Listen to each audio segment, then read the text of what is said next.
जय श्री सच्चिदानंद प्रेमी भक्तों, प्यारे भक्तों, बेड पर लेटे लेटे आज्ञा चक्र को जागृत करने का बहुत ही आसान तरीका।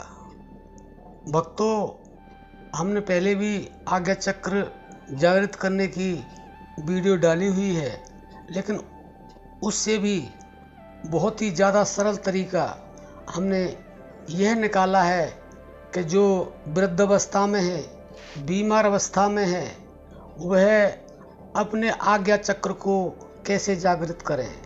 इसलिए हमने यह प्रैक्टिकल किया है, तो इससे काफ़ी हद तक हमें अनुभव होता है कि हमारा आज्ञा चक्र खुलने लगा है।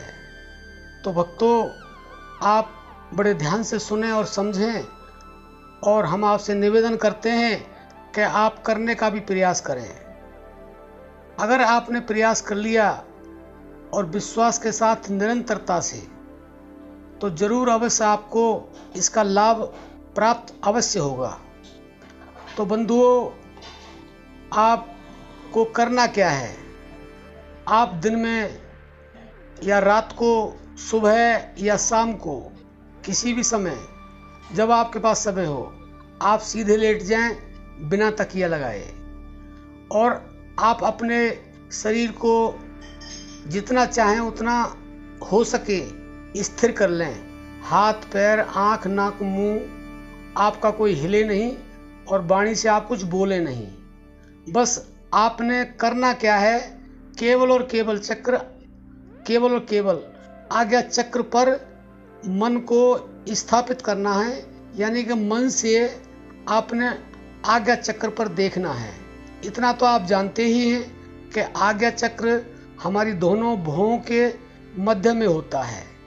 उसी को तीसरी आंख भी कहते हैं, दिव्य नेत्र भी कहते हैं, और आज्ञा चक्र भी कहते हैं। और बंधुओं, आप इस बात को भी समझ लें, अगर आपने आज्ञा चक्र को जागृत कर लिया तो किसी भी चक्र को जागृत करने की आपको आवश्यकता पड़ेगी नहीं, और आज्ञा चक्र से ही सब कुछ प्राप्त हो जाता है।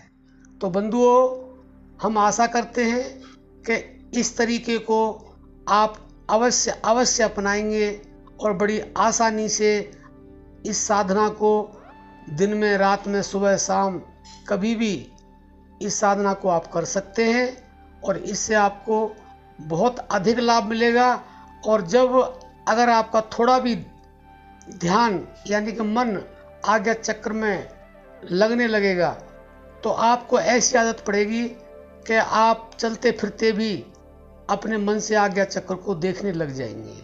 तो बंधुओं, हम आशा करते हैं आप इस प्रयोग को अवश्य करेंगे और अपने जीवन को सफलता की तरफ ले जाएंगे, ताकि आपको वह प्राप्त हो सके, इसलिए आपको मनुष्य जीवन मिला है। अब हम अपनी वाणी को विश्राम देते हैं। जय श्री सच्चिदानंद प्रेमी भक्तों।